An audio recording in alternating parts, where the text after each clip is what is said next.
Hi everyone, so today I'm going to do something slightly different and go through a quick unboxing and overview of a deconstructed DMG Gameboy from Xreart. I've got a pretty bad flu at the moment too, so I haven't really been playing many handhelds, so apologies if my voice sounds a bit off during this video too. So I've seen some of the pieces from Xreart featured on YouTube over the last 6 months. I was genuinely interested in picking one up of their retro handheld pieces up, as there's just so much nostalgia around these systems for me, which is why I'm into retro gaming in the first place, and I guess why I have this channel. The original Game Boy was my very first handheld, so definitely the one that caught my eye the most, but Xreart do similarly deconstructed pieces for the Game Boy Pocket and Colour, as well as the Game Boy Advance and Advance SP, and the PSP 1000 and 2000. They also do a number of DIY kits, and their templates and teardown guides are available as free downloads, which I find really neat. So as I unboxed it, I immediately, in my keenness, tore back the scratch-resistant film without taking out the frame first, so a load of the film got stuck around the edges. Luckily, sorting this was super easy to do. All I had to do was unclip the back of the frame to take the top of the frame out, reveal the plastic top, peel back the rest of the film that got stuck, and then put it all back in the frame and clip the edges back in. This gave me a little look of just how well it was all put together. The frame itself is very well designed, and you can tell these have been deconstructed and placed in the framing card sensibly.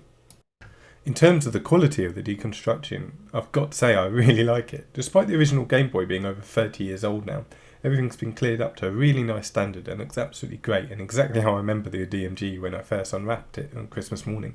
I remember losing my first battery cover by the end of New Year, for example, and my Game Boy went for a hell of a lot more before it gave up the ghost, so it's neat to see one in so pristine condition, and I love the subtlety to the framing template used.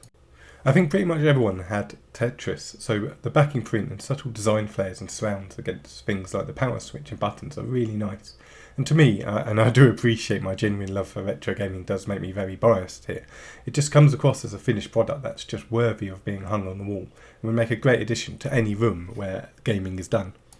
There are signs of use in some of the parts, but I think that adds to its history, and the fact that these are original parts that have been disassembled, cleaned, sterilised and then framed is a wonderful way to still get some of the use out of old and sometimes broken electronics, and possibly just saving them from being dumped in a landfill somewhere. Xreart caught my eye since I first saw it popping up on YouTube a few months ago. I've got to say, now I've got a piece in my hands, I'm genuinely impressed.